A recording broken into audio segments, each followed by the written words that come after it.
Of the SMT community to another live stream.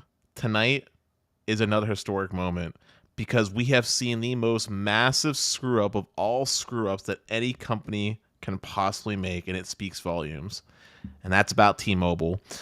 Boys and girls, if you drink the T-Mobile Kool-Aid or have your pink thongs on tonight, I recommend taking them off. Otherwise, you might be very upset by the following events that are about to proceed in this show. Sneed, do the honors. Tell the people exactly what the title means, what happened, and what brought us together tonight. All right, so a big development in terms of the wireless industry. This is going to impact a lot of people. We're talking probably impacting thousands of employees over at the T-Mobile side. It's going to impact retail. It's going to impact engineering. This is obviously, they'll call it rearrangement, reorganization. Uh, we've covered pretty much everything that has happened at T-Mobile since the merger, every detail along the way. And it's pretty much been the same story over and over and over again. Laying off hundreds, laying off thousands.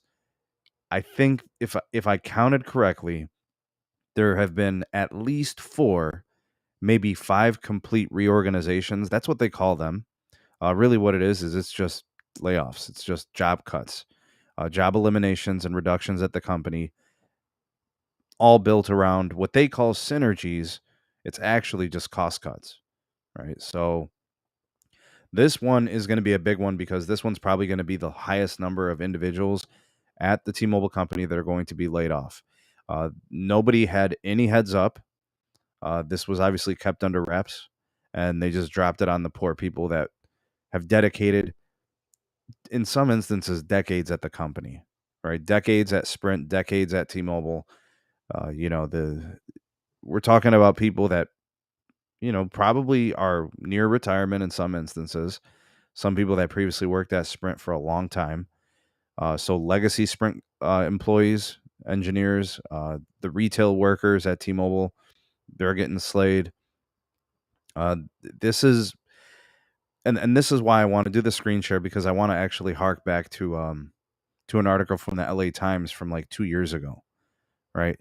And this is not new. This has been going on for a long time. They've got a lot of trouble on their hands. They've got lawsuits with former Sprint and T-Mobile authorized dealers, violations of merger contracts there and merger concessions, and parts of that agreement. I have a feeling that unless the DOJ was to get involved, unless somehow Which some they way should. unless somehow some way they decided to get involved and actually regulate this, fines are in order, and I think those fines should probably go to the people who lose their jobs, right? We're talking about probably anywhere just today, hundreds, if not thousands of employees impacted by this. And it's all to save money. This is a corporate move. This is not a people move. I 100% remember very vividly Mike Sievert saying on a conference call with his employees, everyone's got a seat at the table. Well, they're full of it because there's nobody at the table. T-Mobile just threw the table in the trash, right? They completely, look, you guys are not going to get an apologetic version of Sneed tonight. The CEOs say things, and when you make public statements, and you deserve to have your feet held to the fire, you say things like everybody has a seat at the table. Well, this doesn't show that, nor does it show that to the authorized dealers for Metro, or the authorized Sprint dealers, or the authorized T-Mobile dealers, who've all been screwed in some way, shape, or form in the course of the last 3 years. And this is just another round of that. There's nothing to tolerate here. I really do hope that the DOJ gets involved. I really do hope that they hit them hard, and then in some way, shape, or form, we get some type of like reparations to the employees they're the ones paying the toll. Estimations for retail are in the thousands. Estimations for engineering could exceed 1,000. Dennis, we were talking earlier about this. For a company that says they're dedicated to network excellence, how do you build an excellent network without engineers? And especially the type of engineers that they have laid off here. Sprint engineers know this network. We're talking about probably the individuals who stabilized the T-Mobile network over the last 2 or 3 years. Otherwise, it would have been a train wreck. So, Sneed, you're touching on a point I'd like to chime in real quick and say my piece. Look, T-Mobile's been doing layoffs since the merger. This is not something new or shocking, and it was bad back then considering they promised to create jobs. But this is a real kicker, especially running off the back of last night's show. And as Sneed touched on, these actions speak volumes about where T-Mobile's priorities are. T-Mobile has essentially confirmed to me and made me lose zero faith in their ability to actually build or have the want or the willpower to build a competent network. Laying off engineers, talented, trained engineers who have had experience dealing with this type of spectrum is not a small loss for the company. Like, first off, in America, engineers are hard to come by. Companies are constantly scrapping for them. But then to actually have engineers who actually have real world experience dealing specifically with Band 41 and the challenges that come from working with that particular spectrum and deployment is a huge misgiving. I am especially upset that this happened, and I'm just going to put it out there. It is due to actions like this that T-Mobile will never be able to have a Verizon quality network, period.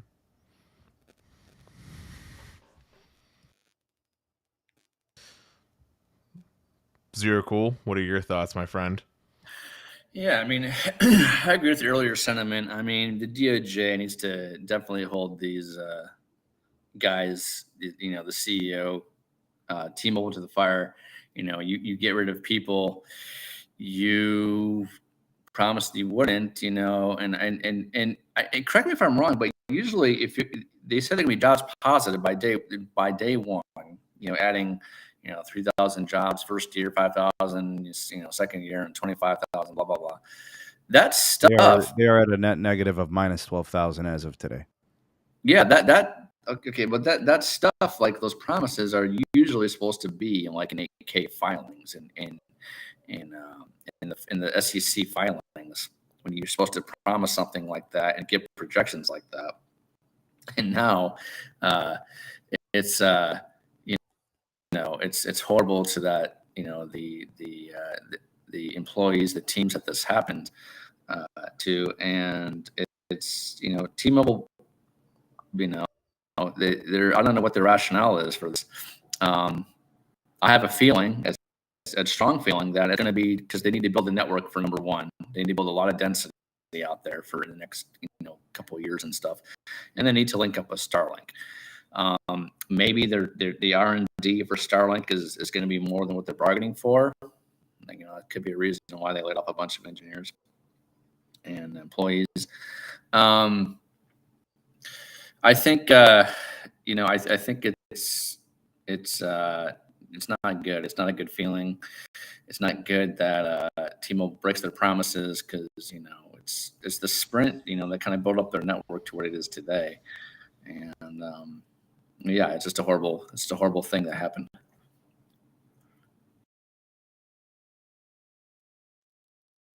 Pete, I'd love to hear your thoughts, man. I mean, AT&T is in third place. Why should they be mimicking them with mass layoffs? I mean, I'm so compassionate for Zero Cool here. I bought him some vodka. Yeah, and thanks. I think it's BS. They should have included that in the severance package.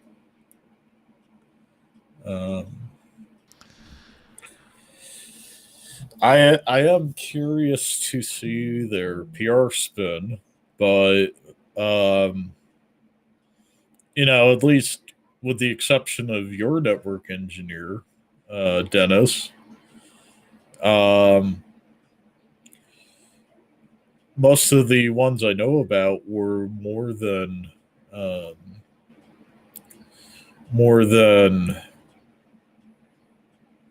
what's the word for it?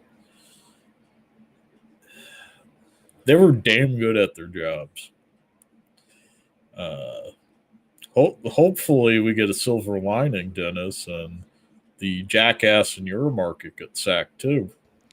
From what you told me, though, he's got the connections, so he'll probably be one of the ones that stays around. That's hearsay because of how can you be that bad and keep a job? I mean, look at Zero Cool over there. Everybody loving the network. Everybody who loved the network in SoCal when he was working there. That was his blood, sweat, and tears. Well, I'm gonna give a spicy take real quick. Mark my words on it. I'm willing to bet that T-Mobile lays off these talented engineers just to end up rehiring them back at cheaper rates. Maybe. I mean, all the Sprint guys, got let go. Every single one. And it's why it's like, you merge your company, right? You just you get the spectrum. It just seems to me that's what T-Mobile just always wanted. It's just the spectrum, the towers, the resources, but not the employees. Eric asked a question to the panel. See, I'm going to take this thing off the thing here. But Eric said, well, T-Mobile's got, it's not really a question, but a statement, got the new satellite coming next year. Depends. Did they sack the ones who actually know how to do the integration? They ain't doing shit with satellites next year. That's enough of that nonsense. They aren't doing anything.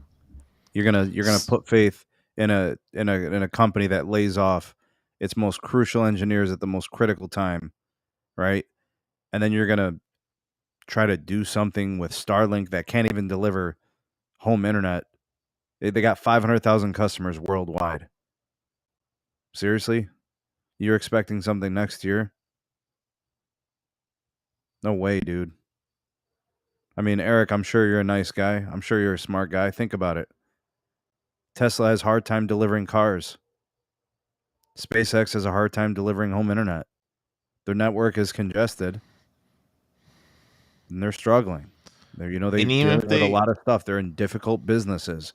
I'm not counting on them to be able to produce anything out of this for at least a couple of years. No way it's happening next year. And even if they did magically deploy it by next year, all Elon was promising was 4 megabits of bandwidth for the whole serving cell and texting. No, it's fine. Nothing. It's fine. He's setting the expectations at a fair level, and I can respect that.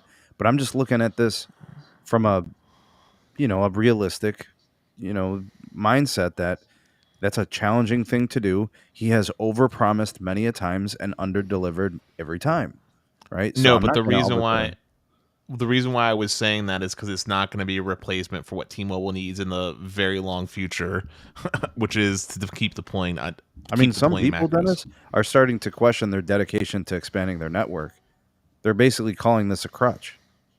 I don't agree. I don't think that 2 to 4 megabits on a satellite cell is going to replace a terrestrial cellular network, right?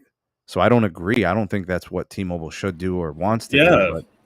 But it's not going to replace a terrestrial network. And if people listen to us in the commentary, the best expectation for the network with the satellite stuff is if you break down on that section where all three have a dead zone on I-70 in Utah, you can get a tow truck. Yeah, but also, we got our first super chat of the night, guys. Got a super chat from Giuseppe Jimmy saying, could T-Mobile have learned from the Sprint engineers process, or I'm going to assume he means processes, and methods, and attempt to replicate it with their subpar engineers? Well, at some point, and thanks, Giuseppe Jimmy, appreciate the super chat. At some point, they actually have to operate their network. Like when the tower sites get built and constructed and upgraded, you don't see the T-Mobile engineers on site.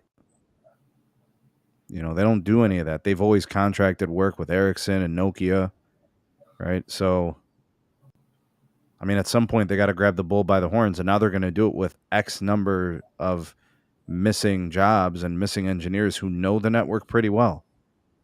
Right? They've been working on it as it is today, right, for a few years, and they were on some of these sites already and managing that spectrum and managing those assets.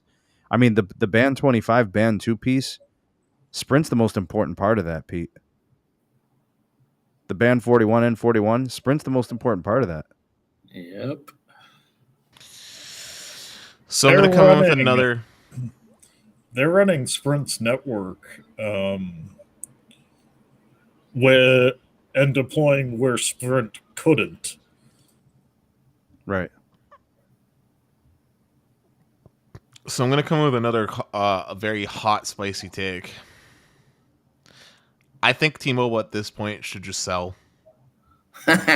No, I'm not joking. I'm not joking. They've clearly demonstrated that they have no desire to be a long-term player in the U.S. wireless market. Because here's the thing, okay? If they were being serious about being a serious telecom player in the wireless market, they would have been investing in fiber. They would have been taking a chance and taking on debt to build real infrastructure, and they wouldn't be laying off engineers like this. Every action that they keep doing is the mentality of a company that is begging to be bought out. And if T-Mobile wants to just give up at this point, they should just sell already. Sell to someone that's actually going to be willing to spend the money to actually invest in the critical infrastructure to actually be called an ISP. Because right now, T-Mobile is a glorified MVNO. They have their own infrastructure, and the only thing they got going for them is a lot of spectrum assets that they acquired from the Sprint merger. And if it wasn't for that, they wouldn't be Jack Diddley. They should just sell. Does anyone feel anything towards my sentiment? I actually, to be honest with you, I agree with you. I wish they would sell and get bought out by a huge big company, maybe Comcast, maybe Verizon, whatever, and then just fire every flipping Sprint, every T-Mobile engineer there is left.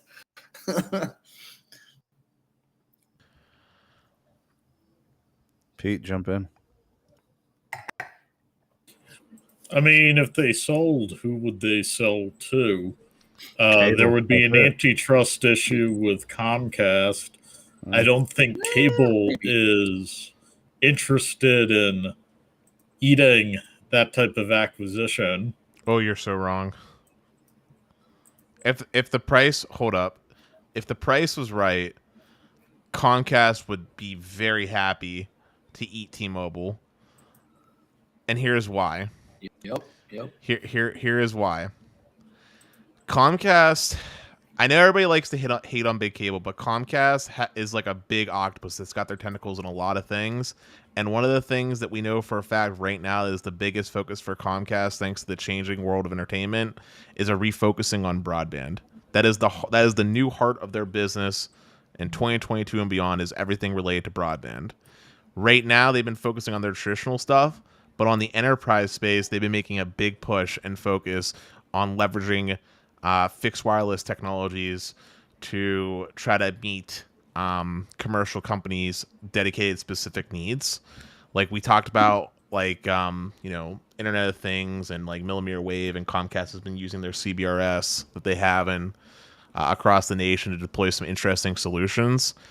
Eating up the T-Mobile network would allow them to do a lot more and make a lot of synergistic sense, considering that Comcast has a good chunk of fiber with their iBone and the places that matter, and would help actually solve a lot of the deployment issues, since Comcast also has a significantly larger free cash flow and a ton of cash they've been sitting on hand that they've been waiting to spend. Because originally they were setting up that cash to buy Roku, but they could easily take I think they have something like $40 billion on reserves. Hold on a second, Dennis. So to address this comment from Matt McDonald, I don't know if you know anybody that used to work at T-Mobile. Maybe you know somebody who works for them now. They may have been laid off in this. I don't know about you, but I prefer to know that there are people working, contributing, to being a productive member in society. The hardworking American people. You're sitting here defending a corporation. How dare you, Matt McDonald? How dare you? You're either an investor in the company and you could care less about people's jobs, or you're just twisted. You want to see the world on fire? You want to see people miserable? You want to see people jobless? What's your angle? When you come in here and you say we're T-Mobile haters because we're defending people like you and me, or maybe you just don't see it that way. You can't frame it properly in your mind. Like maybe there's a different angle to this outside of your strange, twisted fantasy where you're going to protect a corporation. What have they ever done for you? Do they even know you exist? You could die tomorrow, and I hope you don't. I'm not saying that. I wish you wealth, health, and a fruitful life. But if you were their customer and you died tomorrow, all they care about is did you pay your final bill? That's the truth, Matt McDonald. And if you got a problem with that, I'll keep cooking. I don't give a damn. Because these people that work there were my friends. You get what I'm saying? And they could have been your friends too. Then maybe it would have felt a little bit different when you heard this news. But I guess you couldn't give a damn because all you care about is you got your thong on, you get your T-Mobile Tuesdays, right? You get your little chicken at Popeyes. You got your Netflix on us. You got your Apple. Are you happy? Are you happy about that? They announce Apple TV Plus, and then they kick these people to the curb. Does that make you happy, Matt McDonald? Yeah, Ted Lasso is nowhere near worth as much as Zero Cool is right here. That's right. Hey, but at least Eugene Zero could Cool afford to. is at least worth 100 times more than that show. Hey, but Pete, at least Eugene can pay his afford to pay now for his little pay bump for him and his CEO buddies with the money they save. We all know my opinion on CEOs. The good ones, until you find profitability, are more than happy keeping their stock agreements and taking $1 salary. So if you get a pay bump as a CEO and your employees or ex-employees start hurting, you should have taken that freaking pay bump. You should have fixed the issues. Some of the issues, if it's monetary, is the factor being paid. Hold up. Santiago makes a point here. He said, how does T-Mobile have such a high market cap despite firing people like this? And I'm going to give the answer. It's because the stock market doesn't actually truly evaluate the worth of a company. It just looks at the predictions of what they think the company might be worth in the future. And that could be easily swayed because humans are not rational creatures in nature when it comes to investment. And honestly, what T-Mobile's doing right now is akin to someone like chopping off a leg to make a quick buck in the short term and then forever gimping themselves in the upcoming race for anything in the future. They literally just squandered some of the hardest talent to replace. Like, it is really hard to get good engineers, and it's even harder to actually have engineers that actually have real time making real deployments with unique assets that aren't going to be used anywhere else. T-Mobile was messing up royally, and what they did was incredibly crappy.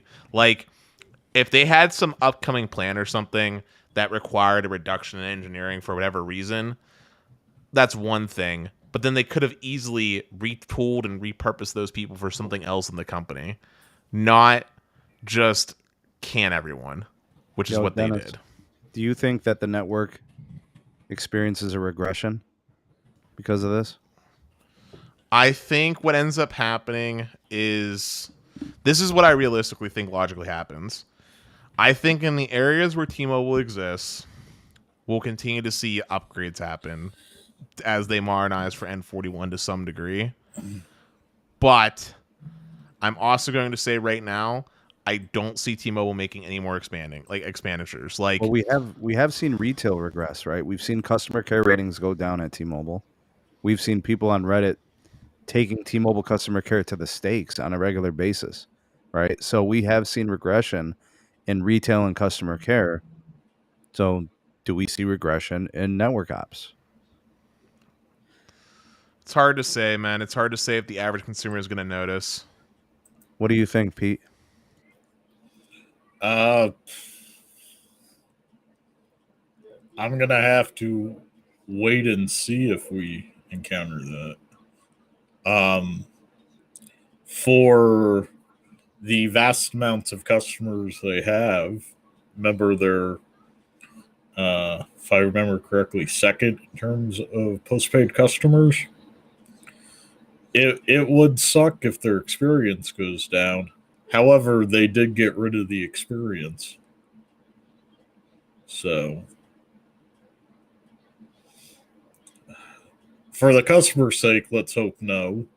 But what can you do?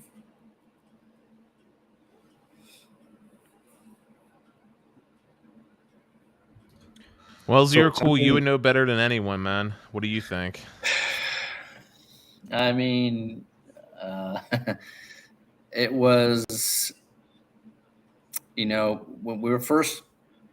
you first try to integrate something, it's you get to train, or you get to show, or whatever, your counterparts of, you get to share knowledge, right, back and forth.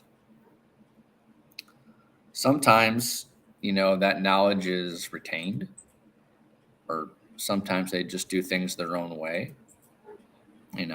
Sometimes they don't learn, whatever. I think the network will regress for a short period of time, but I think with density, and you know, I think with the engineers that are left, they'll learn to compensate, and they'll learn to diagnose, fix issues, and but it's going to be a little bit of a short pain in between. So that's my thoughts on it. I think one thing that happens though, Sneed, is that we do see a delay, an even slower slowdown in the pace of N41 upgrades and everything else. So I think we start seeing some stalls in markets. Well, I can tell you right now, I haven't been seeing much N41. I mean, the last site that I tested that was new was my home site. A lot of the work that was done for N41 was completed last year. Going through the end of 2021. I haven't seen much in 2022. So, I'm just speaking to my market. People show me stuff all the time of markets getting a lot of love from T-Mobile. So I'm not saying nationally their network is not getting upgraded. I'm just talking about my market. It has slowed down here. That could all be part of the plan. I'm not saying it's something unusual. I mean, I don't have access to that information.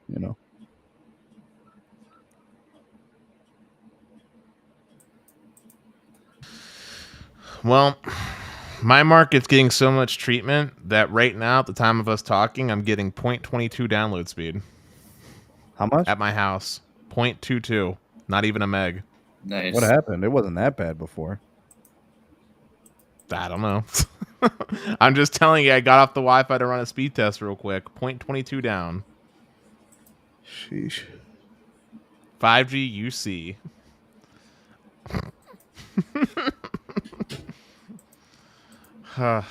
Tyrone just popped into the live stream. Appreciate you, Tyrone. Thanks for coming by. He said, in terms of the network internally, it's about a coverage strategy at this point. It's taking priority over the speeds, and they're prioritizing the scale of the network. It's been discussed internally. It makes sense, right, Tyrone? Like, their trouble with their network really has always been trying to fill in coverage gaps. And, they have tons of capacity. They've upgraded a lot of sites with N41. So in a lot of instances, the network is plenty fast in a lot of places. It's really about trying to close the coverage gap with their competitors. Generally speaking, AT&T has a larger network. Verizon has a noticeably larger network. So, try to close some of those gaps, I think, would be wise. I was kind of hoping they were going to do that a couple of years ago. I thought that was going to be the first thing they addressed with the Sprint merger, was obviously utilize the Sprint assets and the tower sites to give their own coverage, but then also fill in, because there's places where both T-Mobile and Sprint don't have coverage. So that should have been getting some attention as well. And that's no easy feat. Building new network sites is way harder than upgrading sites.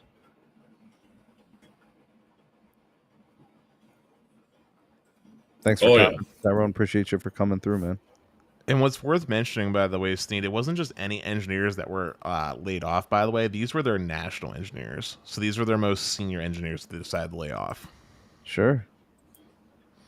Yeah, absolutely. And these teams are skilled individuals, right? Like they have people that have been with the company for a long time that are trusted, credentialed, above reproach when it comes to networking excellence. Like, they did not fire the worst engineers. They probably fired the best engineers. And we'll see this if Dennis's engineer remains. Well, I'll just say for fun, I switched to LTE, got off of 5G UC, and managed to get 20 meg down and 3.6 up. So Brad chimes in with a $5 super chat. Thank you, Brad. Says T-Mobile is faster here, but will stick with AT&T. Decent speeds and better customer service. Damn, I want to know who he had to sacrifice a goat to for that customer service. Oh my God, that's sacrilege in front of how the Pete hell and do you Sneed. get better? How do you get better customer care out of AT&T? Does T-Mobile like hang up on you all the time, Brad? Well, Sneed, because every time. Let me finish. Okay. Every time I call AT&T for someone, I get hung up on. Yeah. Well, Sneed and Pete, I'm gonna just say real quick, Thanks, I have a good customer service experience with AT&T when I've talked to them. I've had a better experience working with them than T-Mobile, and I mean that sincerely. I've talked about this before, but AT&T is the only company that literally credited full months worth of bills when they made the mess up on the conversion to our to AT&T Elite. I know that was a while ago, but I couldn't even get T-Mobile to rectify a smaller credit when it came to a promo misapplying for a phone trade-in. Brad says, and you were on the Twitter conversation with that, if you remember, Pete, I believe. Yep. Brad is saying with his experience in T-Mobile, they don't speak English. Sneed, I guess we're lucky having a business plan. Yeah, but David, that might be correlated, right? The highest paid ones are also the most experienced, the most highly trained, those that have been working in the industry and have those chops, So yeah, I'd say you're probably right. Hold up, Chime just agreed with what I was saying earlier. T-Mobile performs better when I force it to LT. In fact, CS rep also told me to do that. Isn't that a shame? I thought they were the 5G network. How is this happening? Sneed, I just told you myself, man. I was getting less than a meg on 5G UC at my house. Switch to LT, get usable speeds. Come to Pittsburgh, my friend. Know what true suffering is. I don't even know, man. Like, this just sucks. This really sucks. This is not the kind of news that I wanted to report on, especially off the back of yesterday's show. Yeah, I'm not shocked. I'm not surprised. We've been seeing this. I mean, you saw me pull up the article from 2020.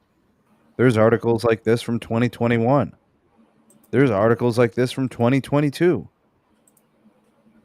Do you think T-Mobile will actually end up responding to this? Like, do you think it'll be newsworthy to the point that other writers, like say maybe PC Mag or CNET or someone, might pick up the story and T-Mobile will be forced to respond? I mean, yeah, somebody's gonna pick up on the story, but it's like holy crap, man! Like this literally happens like semi-annually.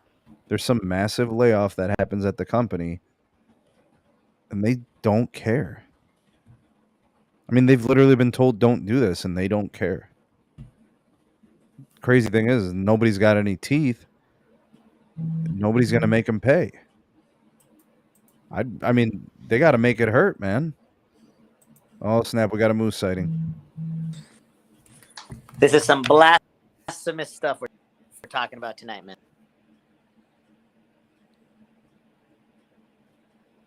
What up, Moose? Go ahead, bro. Can you hear me? Yep. Yeah. Okay. I was saying that this is some blasphemous tonight, man. I'm very upset. They breached the contract. The DOJ has to get involved. You're breaking up, Moose.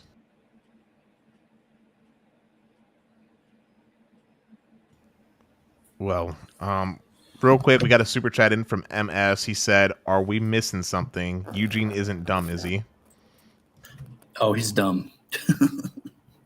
I don't understand how you could be negative 20,000 and on day one you're going to be job positive. Like, when does that happen?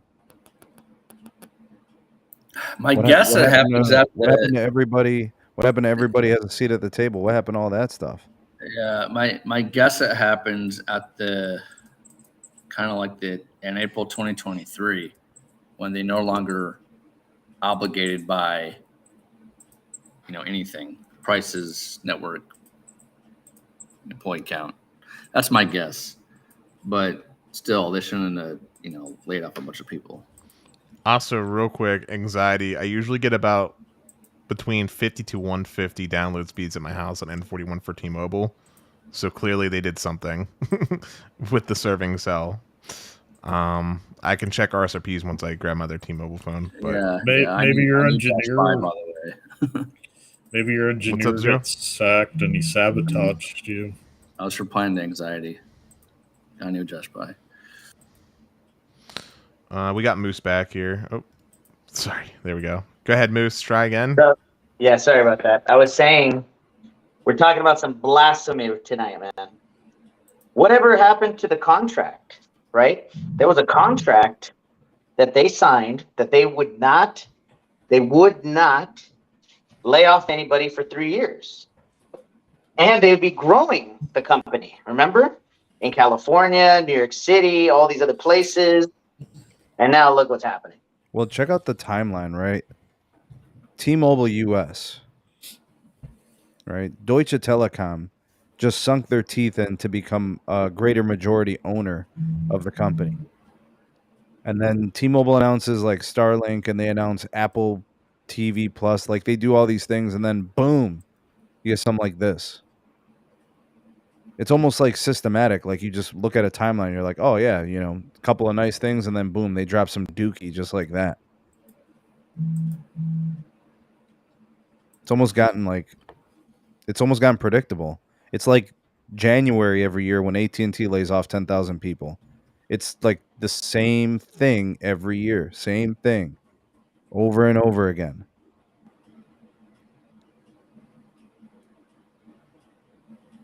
Yep.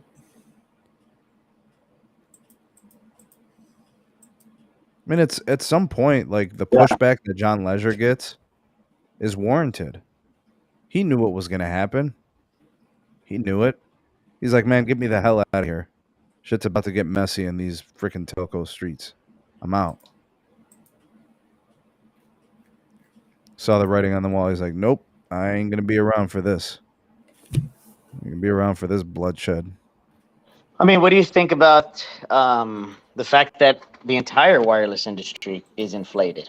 Right? I don't understand. People are paying their bills, Moose. I don't understand. Everybody's paying their bills. Like everybody's lines and accounts are getting paid for. Yeah, but did you remember that undergoes pressures? I seriously, bro. If bills are getting paid, phones are getting sold, services are being added, more Apple Watches, more iPhones, fixed wireless access, fees gone up. Come on. Enough is enough. Let me ask you this. Is the reasoning behind the layoffs for T-Mobile because they're going to be going to a much leaner engineering team, primarily focused with Indian contractors, right? And by the way, I actually have a buddy of mine that works as a contractor, right, for AT&T and T-Mobile.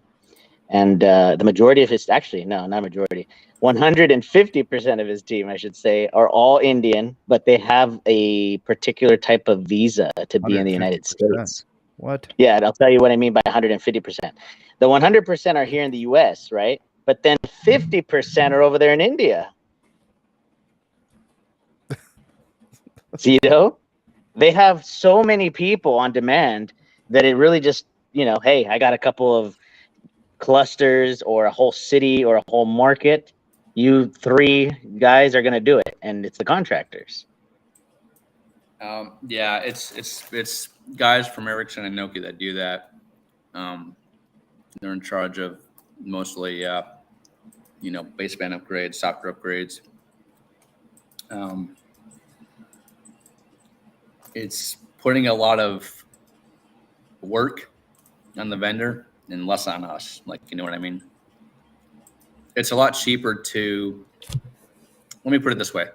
It's a lot cheaper to have contractors and do automation, right? Than to pay a high-priced employee, right? So that's why.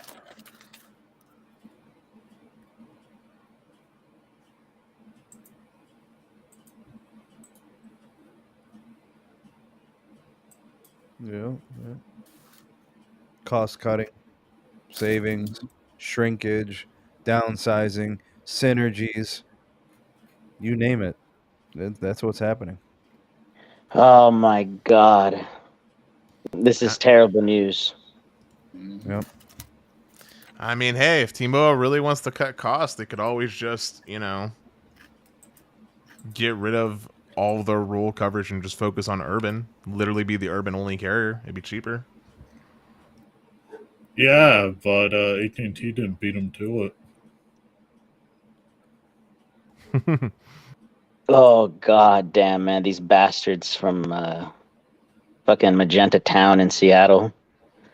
Oh my God. See, now it gets personal, okay? I honestly cannot believe this.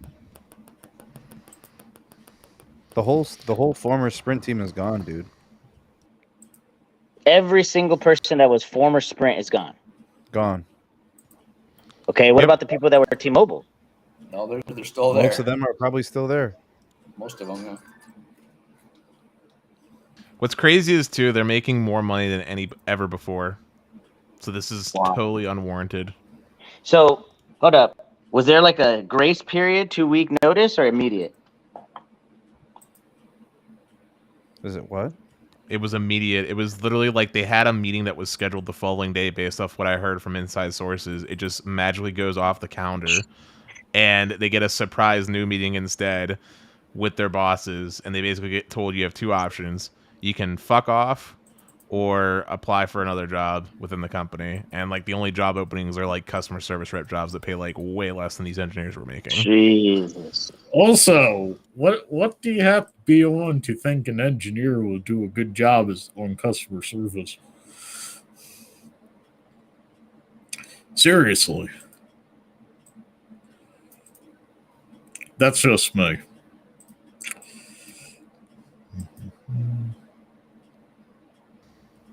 I'm just hoping that some of these individuals can find greener pastures, a place where they can be appreciated, their skills, capitalized. I do. I really do, man. I hope they find greener pastures. Customer Obviously, service the jobs. Magenta pastures ain't shit, so. Customer service jobs. I'd like wear a magenta thong at work the whole day. I couldn't do anything about it as long as it's T-Mobile.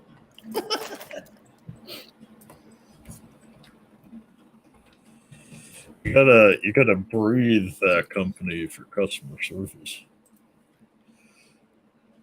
Okay, so this is what's going to happen. Okay, I already anticipated that this is what they were going to do a long time ago. So, Moose has never been wrong, folks. dude, I'm telling you, never lost. It's not good. It's not good. I don't want that to be all the time, because this is fucked. We're talking about an entire engineering team of a whole company, dude. Right? A previously, separated company. And now we're talking. I'll just give you an idea, right, of how many people we're talking, right? If I remember correctly, there was 15 people per market, okay? Easily 15 minimum people per market. Multiply that by, let's say, 15 markets, somewhere around there, okay? Not including Puerto Rico. We're talking about easily 500 people. And I rounded up because that was minimum 15, right, per market. We're talking about easily 500 people, one shot, one kill. Unbelievable.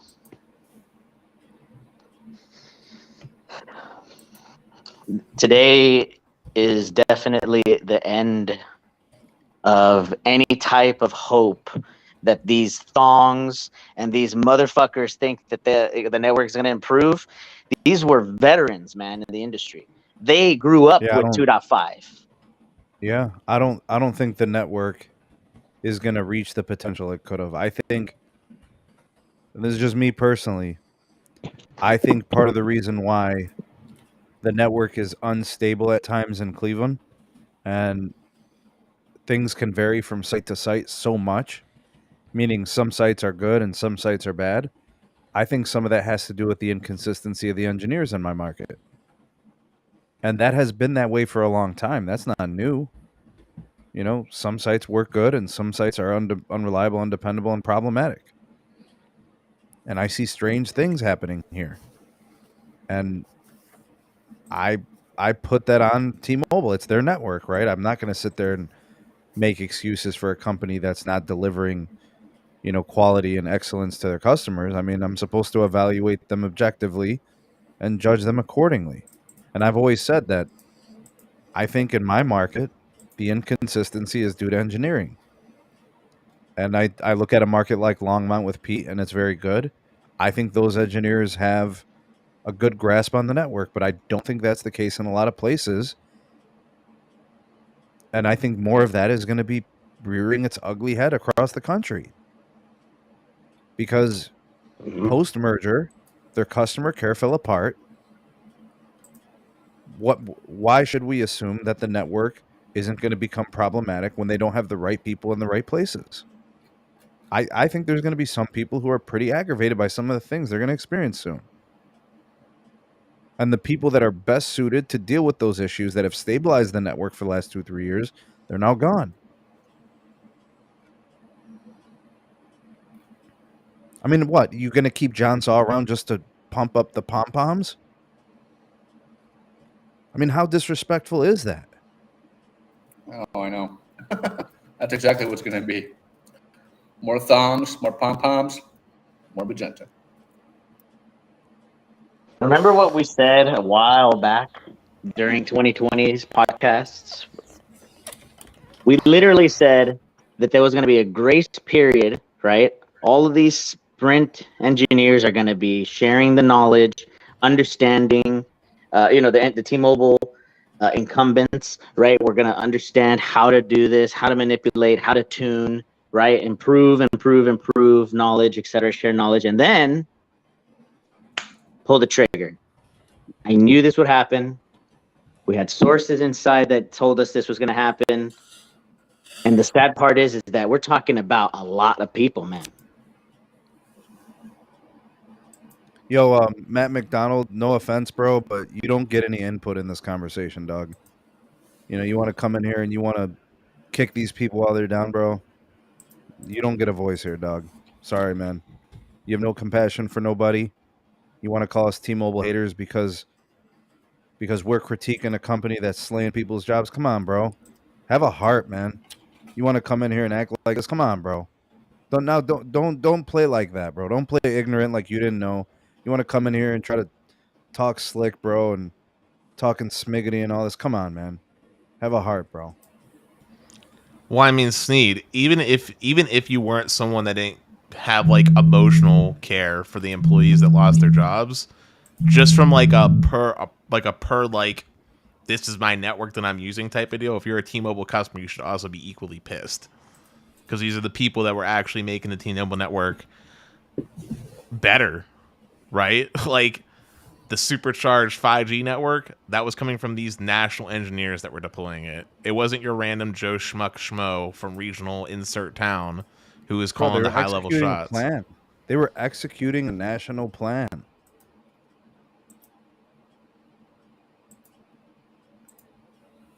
Side note, I don't know if we addressed this super chat, but it came from Chime earlier, Sneed.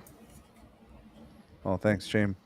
T-Mobile's just making room for SpaceX engineers. Oh, God. What engineers? Number one engineer, Elon Musketeer.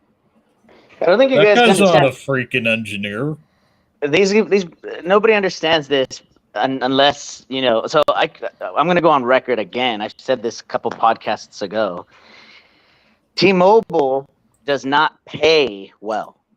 Okay, compared to the competition, T-Mobile pays the least for an equal experienced engineer. Okay, Verizon highly paid, AT&T highly paid. T-Mobile, scraps. This is what pisses me off the most, is that it's not that much money for their bottom line. But I guess in order to fund the goddamn auction 108, they laid off people so that the next 3 years they will see a return on the investment instantly. It's pissing me off, man. I can't believe they literally stole that spectrum for the price that they got it for. And like I said, they're making more money than ever before. So the layoffs have nothing to do with not being able to afford it. It was just strictly to be able to talk good for their stock investors and buy stocks. That's probably where it's going to go. It's probably going to do like stock buybacks or something, dude. Also, Sneed, I feel like this should be addressed because this is just a wrong comment. John Ringo says he can't tell how many times you have been wrong about carrier info. This literally comes from internal emails. Yeah, well, if I'm wrong, what does that say about you being here, dummy? You're over here sniffing my jockstrap. And I'm wrong? What does that say about you?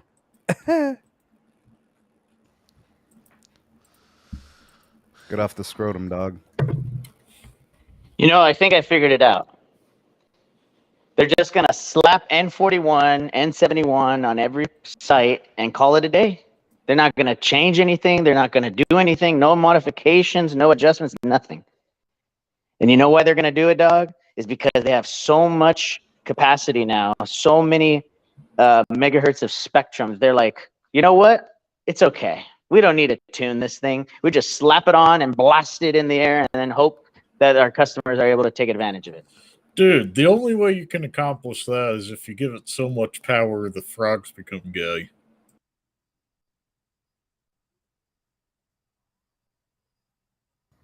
Hey, we got a super chat coming in from Green. He said, do you think Dish will become the new Sprint?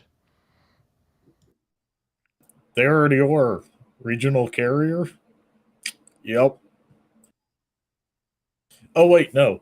Regional carrier with roaming agreements on other carriers to supplement their coverage gaps. But that's what Sprint did with Verizon. Yeah. They're the new Sprint already.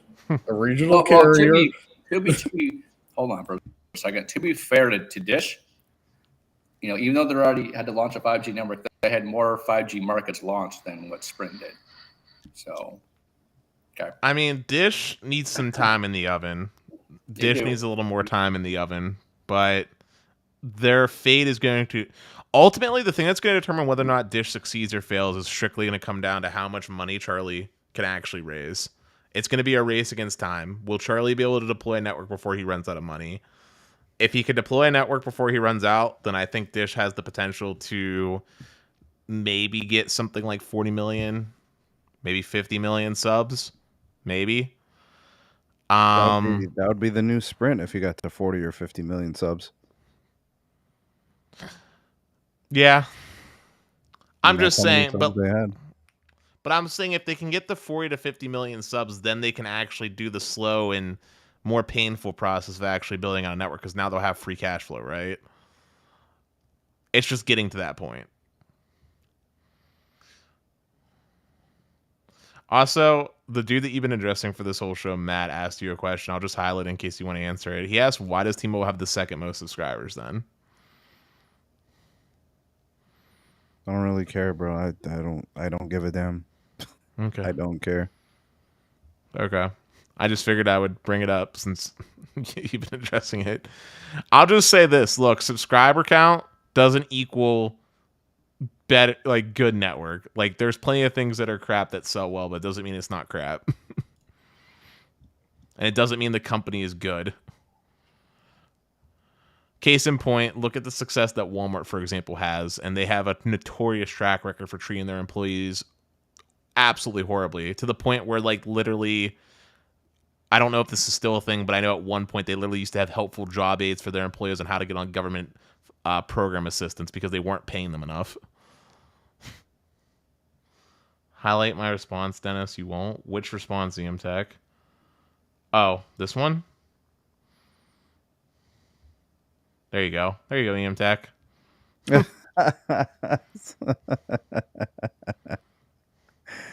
Listen, I don't know if anyone didn't read the title, but and didn't listen to the intro, but this is not going to be a positive show for T-Mobile. We are absolutely dunking on them for being a garbage company right now.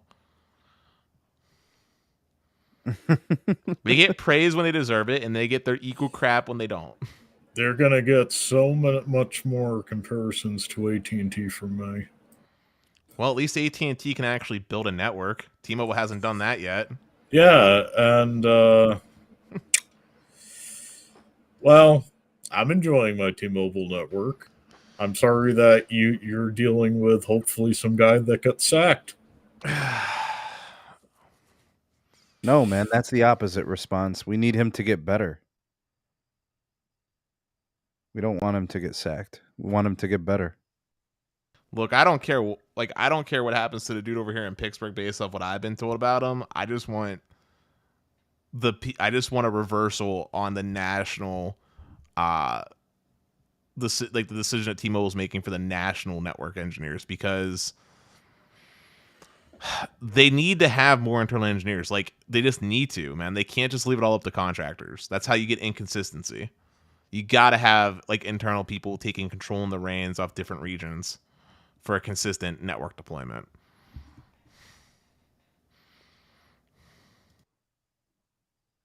And I don't want that guy to lose his job, but I would like for someone to help him.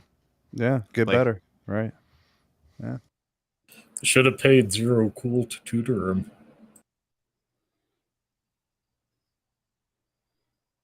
I'm a firm believer in teaching and coaching and improvement. I'd love to see people do better, Hey, the only reason someone should lose their job is if they're not showing up for work. Hey, Zero Cool. Serious question. Jobs. Yeah. What's up? You pour a glass yet? I did. Are you milking the glass? I'm already done with it, bro. Dang, you should have told me. I'll be back in a minute getting some drinks. There you go.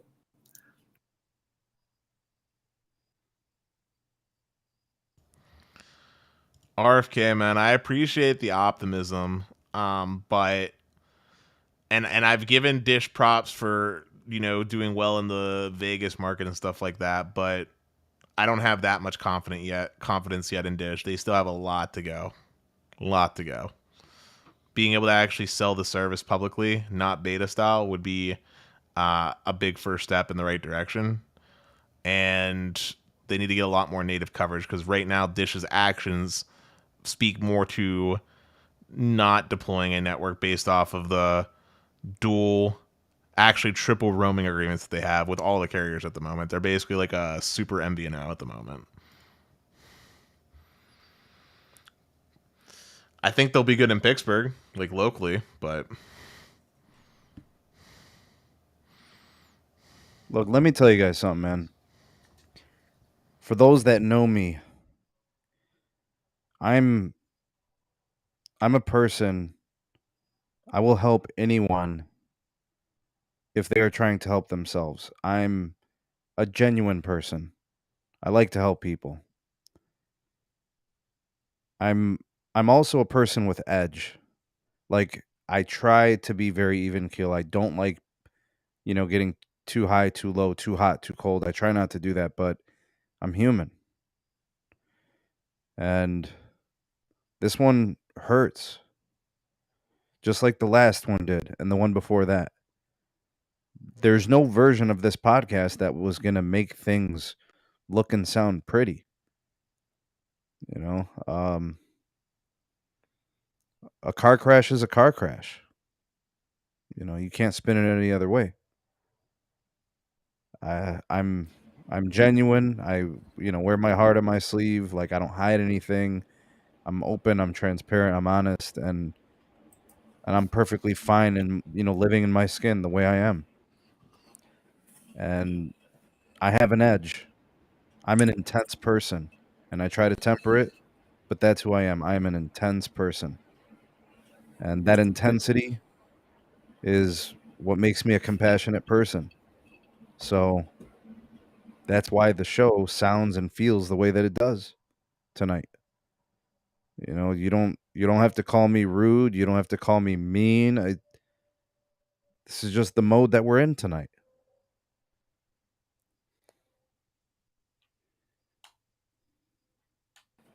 So we're in such a somber mood. I got some Costco brand water.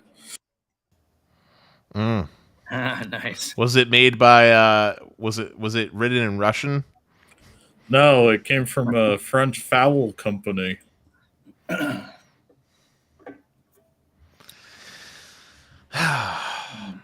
Look, I'm just gonna say one thing too, because I feel like this needs to be said. If AT&T pulled a move like this, or Verizon pulled a move like this, I guarantee you, the the SMT Avengers would have been sicking our throats down them too. Yep. Like, I know Sneed, he would be just as equally angry. You know me, Dennis. I call a spade, and there ain't no sucking the sack over here on the SMT, dog. We don't do that here. But yeah, on, I mean, Pete, the long Pete, you've been around a long time. Pete, you've been around since the first 50, bro. Actually, I think it was the first 45. Ain't no sucking the sack over here, dog.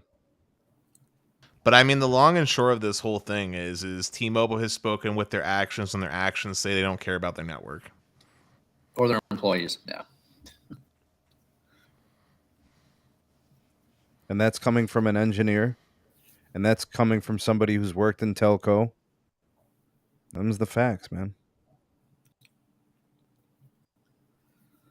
Looks like we have Bill Castle chiming in and future replay crew member.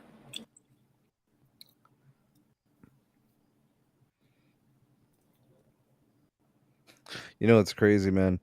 People say things like Sneed works for Verizon. Does anybody remember it was probably like 3 summers ago where I rode Verizon all summer for throttling the speeds on my line? I was at 35 megabits a second for literally 2 months. The entire month of May and the entire month of June.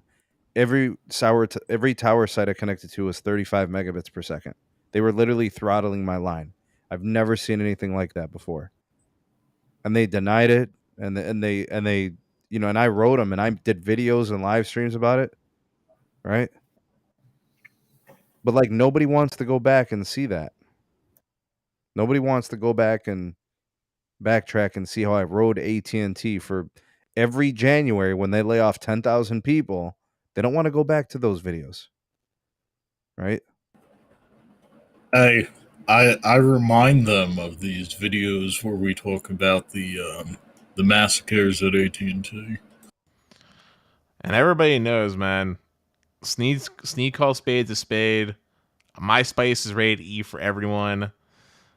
Everyone on this panel gives flack where flack is due. Even the most hardcore of our biases, like we know when to say something is wrong,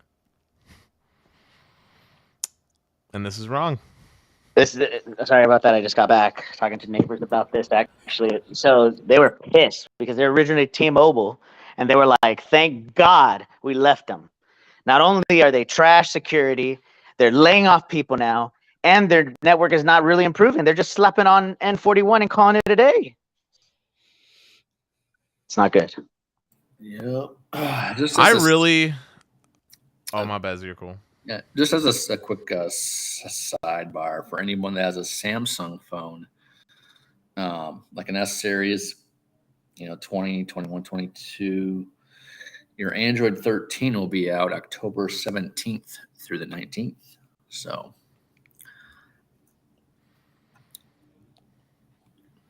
go ahead, Dennis. I was just going to say, it'd be really nice if this actually translates into people speaking with their wallets and leaving T-Mobile. I hope that. Yeah, but then what are you gonna do? You're gonna go to Verizon where they're raising prices. You're gonna go to AT&T where they lay people off every January. Like, you get no options. Wait, Sneed. What about the May sackings from AT&T? Well, I was going to say, Sneed, how about going to MVNO and prepaid where they're actually treating their employees well? I mean, look at companies like US Mobile, or I assume Mint, considering how friendly their peeps are. Yeah, but keep in mind, Mint Mobile, US Mobile, they don't have engineers. right? Okay, go to they're just a go to marketing. Cabletown. Go to Cabletown. Go to Comcast. Comcast hasn't laid off. No, Sneed, I'm being dead serious. Comcast hasn't been laying people off. When's the last time Comcast you is seen news? growing. But Comcast Dennis, is growing. They got wireless customers now. Well, no, they do have engineers too. Hold up, Dennis. If I went to Comcast, one, I cannot have as many lines, and two, can I say the F word? Yeah. I want to drag their internet over to Highway 61. Why? Why? It's a good internet product. It's a piece of shit compared to what I have. Well, what you have isn't available literally anywhere else in the country, Pete. Like, I told you this before. Every time we talk about fiber, I'm like, F you for having public That is fiber. real talk, Dennis. We gotta call a spade here.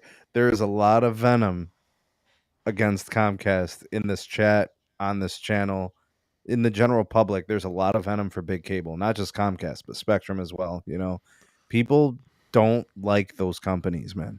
They don't like the industry. You know, there's a lot of venom, man. That's fine, but there's one fact that has to go stated. If we're talking about treatment of employees, at least internal employees, cable companies tend to pay decently well. Like, even freaking Armstrong Cable, Sneed, you know how tiny they are and crappy they can be. Even they pay their employees decently well compared to the rest of the telecom industry.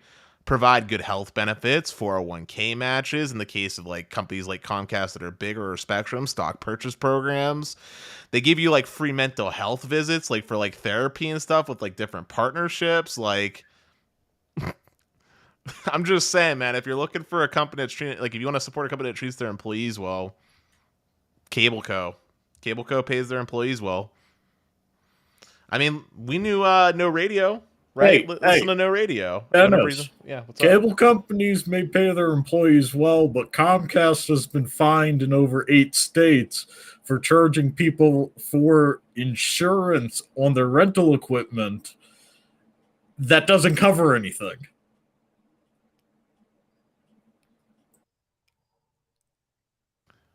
They pay and I'm well open because about that, Sean. Man. I have Comcast stock, AT&T stock, T-Mobile stock. Bring up Sebi. Brass. Spectrum is asked to their employees. No, they're not, dude. No Radio talks about the pay whenever we go to Twitter Spaces. I'm telling you right now, all the thongs that are going to defend this move, I'm honestly going to be shocked if anybody defends this move. This is not good, man. We already had one thong tonight. But yeah, no, like people, I'm not like blind here. People remember No Radio, yes? From Twitter Spaces. Troy says rectum is the correct name.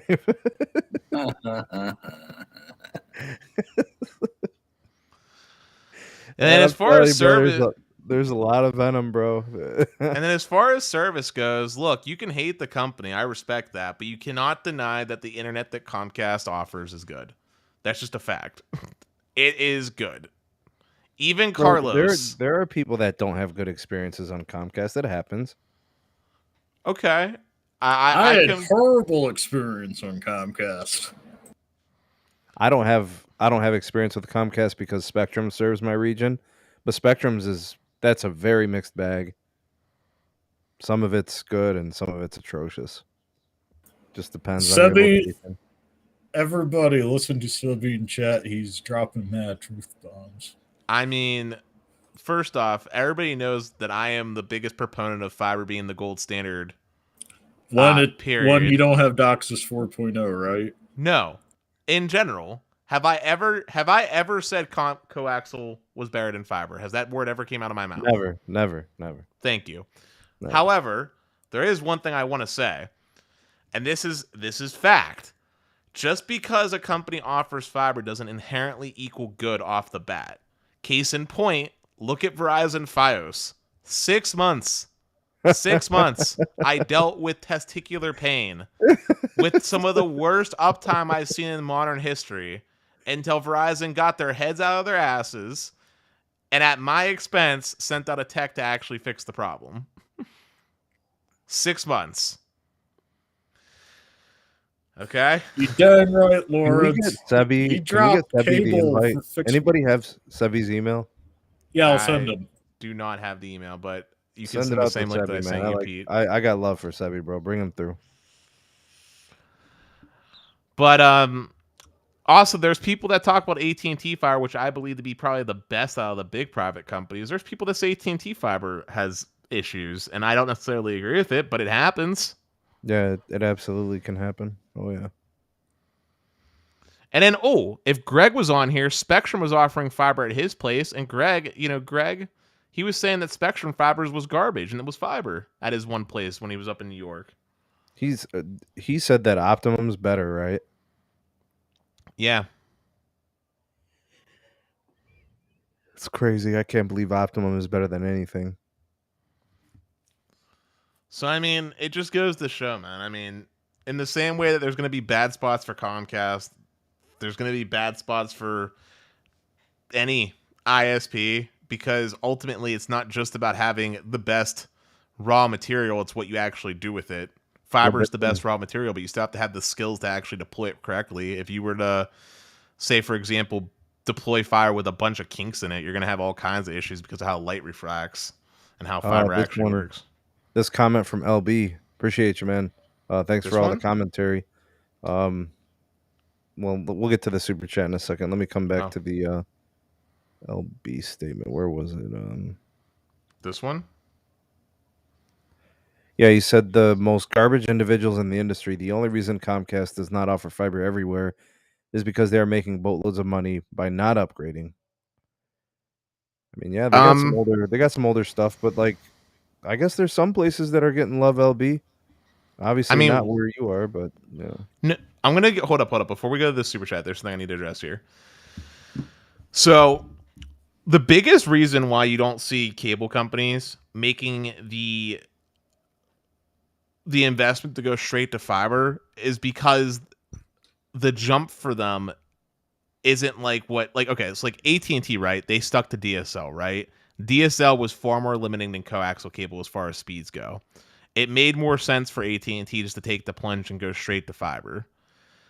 Cable companies were in a somewhat different situation. They kept spending all this money investing in how to make like internet work over coax, right? They started off with this infrastructure already in place because of their TV business. And technically speaking, as it's been clearly demonstrated, they can eke out more performance still from the coax. And so then the question becomes, do you go fiber to the home when you're already having problems trying to convert people, like get people off of legacy channels anyway, and do all this equipment swapping, or do you just use the existing last mile run, which is cheaper? And cable companies look at the cheaper option that still lets them eke out competitive performance. Doesn't mean that we as consumers have to love it, but from a company decision-making standpoint, it makes logical sense, because also realistically speaking, rural and suburban Americans, which if they do have high-speed broadband, are probably serviced by coax cable, wouldn't be seeing fiber upgrades to begin with anyway. They would still be on coax, if at all. I mean, look at what CenturyLink did. They sold off all their DSL footprint, for example. Places they didn't want to upgrade to fiber, they just sold off all their DSL footprint to, what was it, Atlas, that investment company? Yeah. Dennis, there's almost a cable customer service culture. In fact, almost all cable providers has bad customer service. All telecom has bad customer service. Yep. I guess I'm lucky for not needing it. That's why I always say my golden phrase: the best customer service is not having to talk to customer service. That is also a phrase that you can go back for 2 years now that I have consistently said. There's two things that always go side by side. All telecom has bad customer service, and the best customer service is when I don't have to talk to them. So, Dennis, would you would you like to hear me in customer service? No. You're a smart man.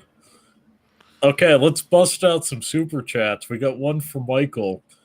100% Apple invite for September 7th. Night sky equals satellite iPhone. You mean an iPhone that only works on satellites? Yeah, let me get you the invite, LB. I got you, bro. Let me get my dude LB in here, bro. Yeah, And by that's the way, $20 super chat asking I'm for an still invite. shocked that this happened today. What's so special about today? I'm still Mitch? shocked that this happened today. Well, what Well, makes today's? because today is technically the end of the month, right? But it's in the middle of the quarter, so they only have a month and a quarter of savings. If they were going to do this, why didn't they do it before the second quarter? We got some super chats. Thanks, LB. Appreciate the super chat. Chame also threw this Before the in third there. quarter. Chame said, if you go through Optimum customer experience, you'd wish to have Cox. Which Optimum, by the way, Sneed, is Altice, which is the cable company that I gave flack for reducing their upload speeds during the pandemic. Yep. Yes, that's right. They're the worst. They are also, I'm just going to quickly highlight this from RF Raves, who also brings up another point. Fiber is hard delivered in coax. Customers can't work on fiber. Coax already exists in a lot of households, which means for households that are already connected, you can do the self-install that they've been pushing, which means they don't have to push out techs. It's cheaper. Oh, snap. We got the homie Sebi in the house. Hey, yo. Sebi, ¿cómo está? Sebi, I was about to track down your phone number and call you. Yeah, what's up, Sebi? You are not talking English. Sound like a robot. Sound like you're on T-Mobile. No, not like a robot. You sound like a chain smoker right now. Oh, that's out, worse Sebi, than come back in. T-Mobile. Hop out, Sebi. Come Fix back the in. mic, man. That shit sounds crazy. No, it's your mic, bro, or something. The connection. Something's not Here's right. someone else, man. I think this is LB. Yeah. What's up, LB? LB? What up? Hey, what's going on? Hold on, Sabby. I'm sorry. Okay. Sounds like a cracked out version of R2D2 or something. I'm gonna go ahead and just remove Sabby so he gets the message to rejoin. Okay. There we go. Come on, LB, in, what's LB. up, man? Get it off your chest, my friend. You can flame me if you want to. I'm ready for it. You paid $20 for this. Go ahead. Here's Comcast and all those cats. All right, they are known to slow down. Well, not slow down service, but for instance, I used to be in the home theater business, right? And a company named Lova. Lova was one of the companies or producers of the high def television.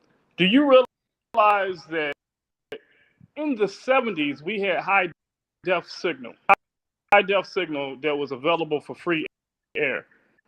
Comcast, and what they decided to do is lobby the U.S. government and tell them offer high def signal open air, because if you do technology that we want to sell for the next 20 years, and if you put the high def signal, we can't sell this. That was Comcast with cable, which they were called something with cable television.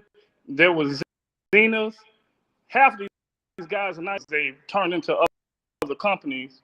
So you had the television companies and the ISPs that got together and lobbied to stifle technology. Comcast has been doing that. The ISPs have been doing that for years. In 2000, the Obama administration opened up the, what was it? So that we got high def for free air. And they gave everybody those little boxes. LB, The real reason quick. they gave them those boxes to sit on that television, the deal that they turned out, right, to stop them from making that old technology. Squash that bill or pass that bill, we would still be getting the company Lova was producing high definition signal They taxed that television so much. That television was sold in, okay, and at that time, Germans couldn't afford what. In German homes, it was a global, worldwide top television ever produced. They taxed it so much that when you got to the States for a 32-inch television, because my buddies, they own two of them. This television, you can just swap out the box to upgrade it. So, and these the television manufacturers, they blackballed that company no longer exists. At one point, Apple was supposed to buy them. I'm saying this to say this. When it comes to fiber, they could have been updated if from 4G to 5G in the time span that they did. Other ISPs can go to fiber in the same amount of time, and they won't, because they're going to charge a guy like me. I'm sitting here at I get a deal, right? This is how crappy and low down it for just say if I get a deal for 100 gigs, it's under contract. So I got a 2-year contract in order to get my internet. Okay? They have salespeople who run me down all the time. But what they don't tell you is when that contract is up, they automatically $100 and some for a service that I'm paying for $95. The same exact service. I'm selling this, and they're getting away with this. And most municipalities. Go ahead, Pete. Hey, LeBaron, 2 things. 1, don't know what you're on, cutting in and out. But I'm following along, and yeah, I don't know about anyone watching. I'm not going to make assumptions. I remember everything you've talked about with Big Cable. Do you remember the first group that pushed out free-to-air television in higher definition than what we're calling? You're talking about antenna, Pete, right? Yeah, free-to-air antenna. Okay. We've retroactively called NTSC 480i, but do you remember what group proposed the first HD standard, which would have gotten us to what I believe would have been what we'd consider 720i? From what I remember, PBS at the time. It was PBS out of Chicago. Yep. So hold on, I need to backtrack a bit because there was a lot that was discussed. So first, Pete and LB, I need to understand what antenna broadcasting has to do with Comcast or cable in general. They curb stomp the competition so they can keep selling their horrible crap. Same. They just repeat the same business practice. If there's newer tech, if there's newer available, they will do everything in their power level to stifle it until they can make every penny that they can make off the old technology. But they have been upgrading their tech. But hold up, LB, can you try to adjust whatever you're using? Because it is breaking up pretty badly. Can you try to redo your mic, unplug and unplug back in, or whatever you're using? You know what? Let me. I'm on this crazy iPhone. Hold on one moment. I appreciate you, brother. But hey, Sebi, can you talk? Sebi said he can't hear us. Or I can't hear anybody.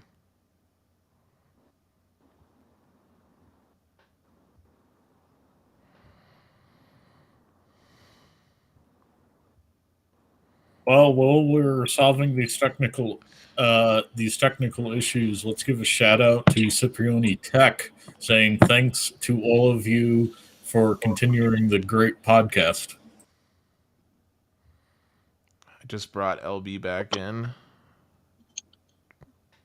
How's that? Is that better? Yeah, so far so good. Yeah, I don't know. iPhone. But But but so circling back, so just so I can understand your time, you worked for a company. I don't remember the name, and I apologize. But you worked for a company back when you were doing offering high definition TV service for this TV company of yours. You no, said no, that. no. I used to install home theaters back in the day, and this was back. Remember when satellite television was the big thing? Like, your family was doing pretty well if you had one of those satellite dishes in the backyard. 80s, 80s to mid 90s. Yeah, yeah, It was before my time, but I remember back when satellite was free before Dish and DirecTV started doing their thing. Yeah. yeah, Satellite is still free. yeah, No, it's exactly. encrypted. It's encrypted now from No, DirecTV. no.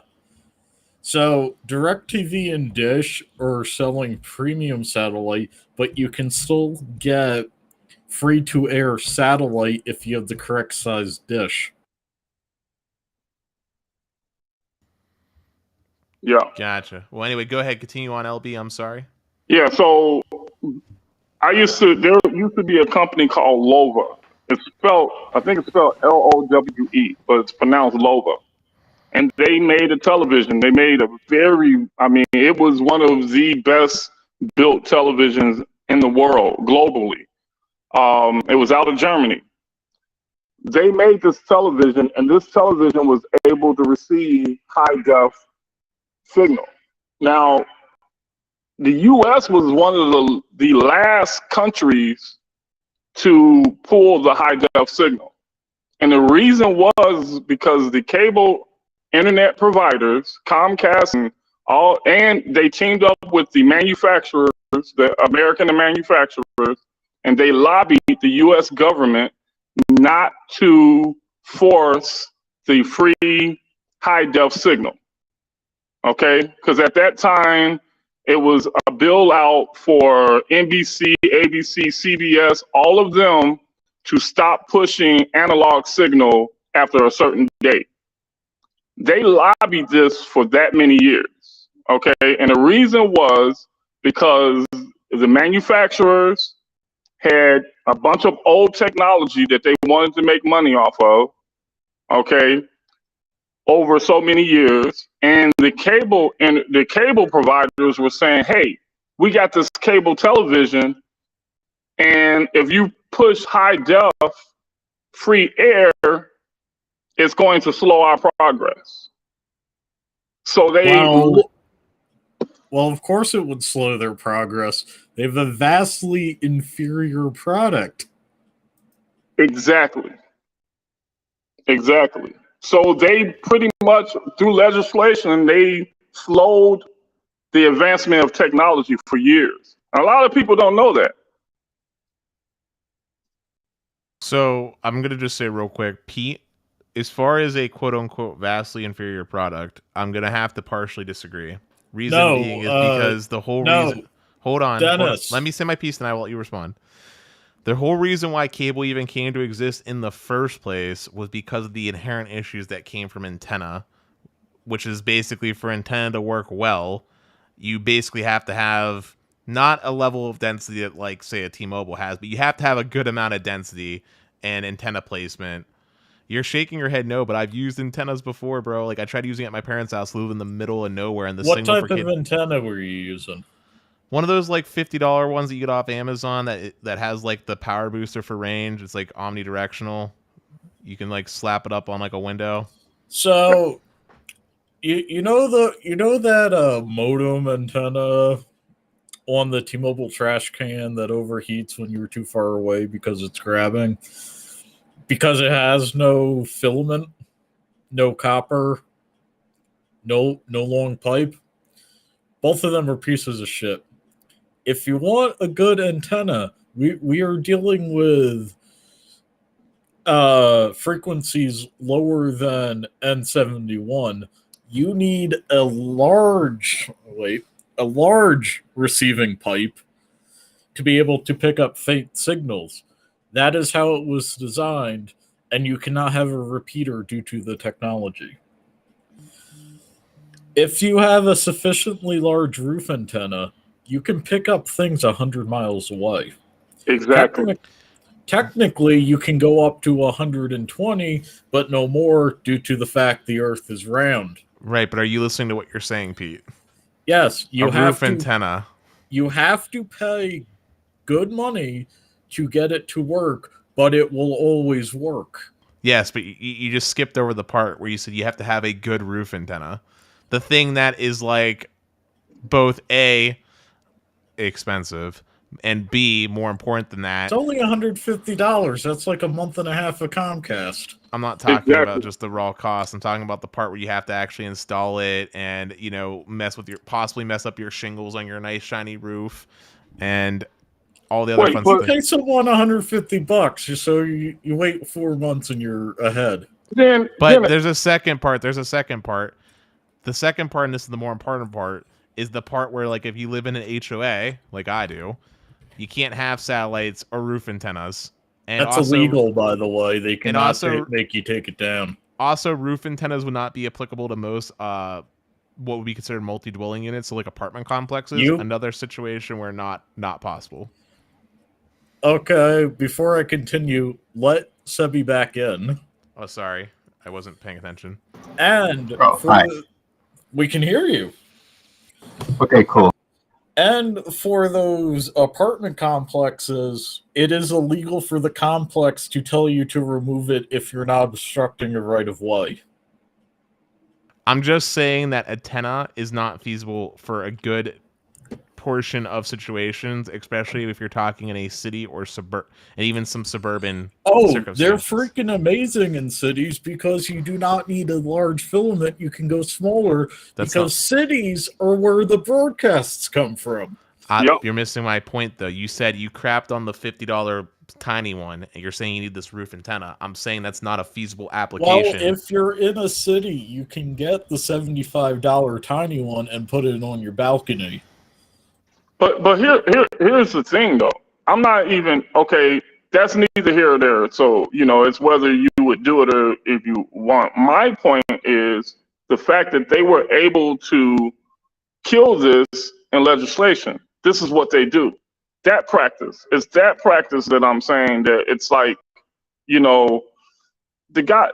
these companies are slime balls. How do you think John Legere, who I've had the privilege of having some conversations with, how do you think that he was able to win over the market? He pointed out all the slime ball moves that they would make. That's what the whole Un-carrier marketing program was. John Legere's Un-carrier movements were against other wireless operators, not directly fighting cable. Yeah, but they all use the same practices. Well, it was against the industry as a whole. It wasn't not only the wireless carriers, honestly. Cable wasn't in the wireless industry as a whole until 2016. When did SMT Mobile start? 2016. I mean, yeah, but the thing about the Un-carriers usually was mostly to change the industry as a whole. Could be added later, for example, right now with the fixed wireless internet access. That's what I meant. Yeah. Hey guys, I'm going to go ahead and cut this stream here. So thanks everybody for attending, and I'll talk to you guys later. Bug me tomorrow, my friend. Take care, Shiro. All right, thanks. All right, I'm going to end it. I'll end it, guys. All right.